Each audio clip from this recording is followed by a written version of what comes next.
So today I wanted to talk to somebody who has figured the way out and is actually helping to lead other people figure the way out to making more money. So today we're going to talk to Isaac Price, the founder of OverEmployed.com.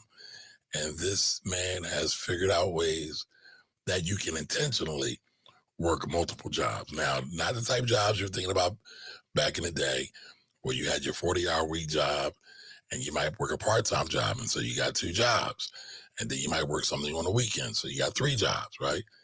Now Isaac has found a way to kind of crack the code where you can work multiple full-time jobs, getting full-time income, and really changing the lives of people who are seeking financial independence. So get your popcorn, get your juice, get your notepad ready, because this is going to be a great episode. How are you today, Isaac? Thank you for joining us. Hey, Kamari, I'm doing well. How are you?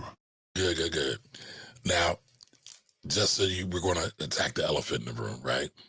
Isaac has a voice modification on, so this is not a scene from America's Greatest Gangsters, and we got, and we got eyewitnesses that are in protective security, things like that.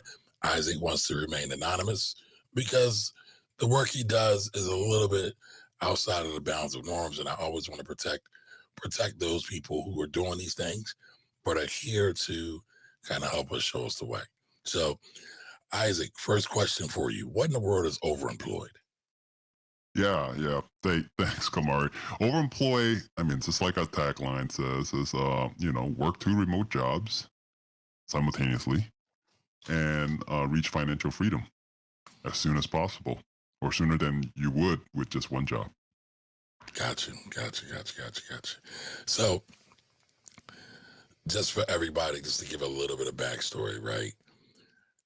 You Was your aim always to be overemployed, like, or did you kind of stumble into this? I've always been overemployed, to be honest, Kamari. Like, just growing up, I was poor. I have a Mm, single mom raised. I figured out how to hustle from day one when I was like a teenager. So this is nothing new to me. I'm always kind of breaking boundaries, not illegal, just pushing the limit of what is not the norms, of course, sometimes. But you have to think a little different. You want to break out that cycle, right? Or else you just stuck in it.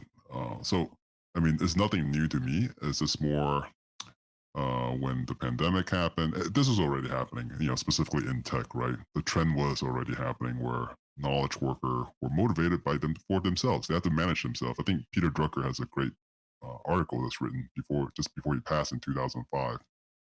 It's on the Harvard Business Review, January 2005 version, called Self-Managed, the managed self knowledge worker.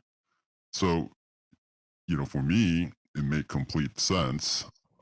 You live in a big expensive area. You have a high expensive fixed cost, mainly your mortgage.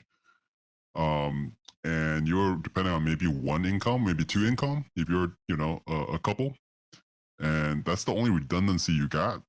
I mean, if you're running a corporate business, that's crazy. I'm not going to just have two customers, basically two cash flows. I would have 10 and 20 and diversify in different, stream of it, right? Different size of it. So I think it naturally just led to when the pandemic happened. Oh, hey, there's nothing that commute. You're wasting a lot of time at work, anyways, chit chatting, socializing, waiting in line for lunch, and all that stuff just went away. So, yeah, a lot of dead time. You can work out. I think some people play, video games, watch YouTube, or go on Reddit and squat there. But I took an opportunity like, hey, if I ain't doing nothing anyways in the pandemic, let me go get another job. There's nothing new to me. Let me fill right, up my time. I gotta be in front of my computer anyways. right. So let me keep myself busy.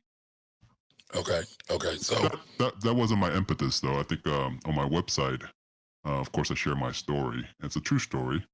But I did like shortly right when the pandemic started, getting passed over for a promotion, which mm, kind of stung. Which kind of, but all that stuff always happened, right? To a lot of people out there who's been in the corporate world long enough, which then really, kind of made me go back to my roots, if you will. Um, and yeah, and then that's when it all began. Okay, okay. But when I asked if you did this intentionally, right?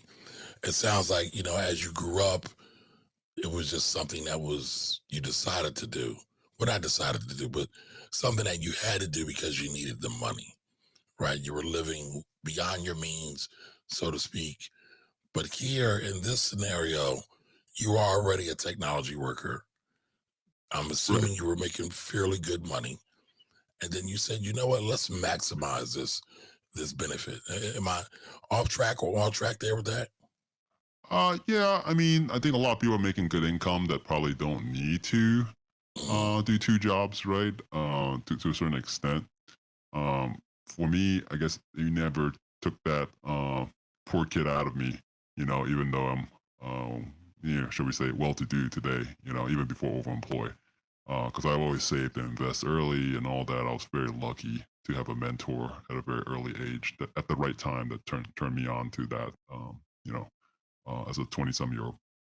Okay.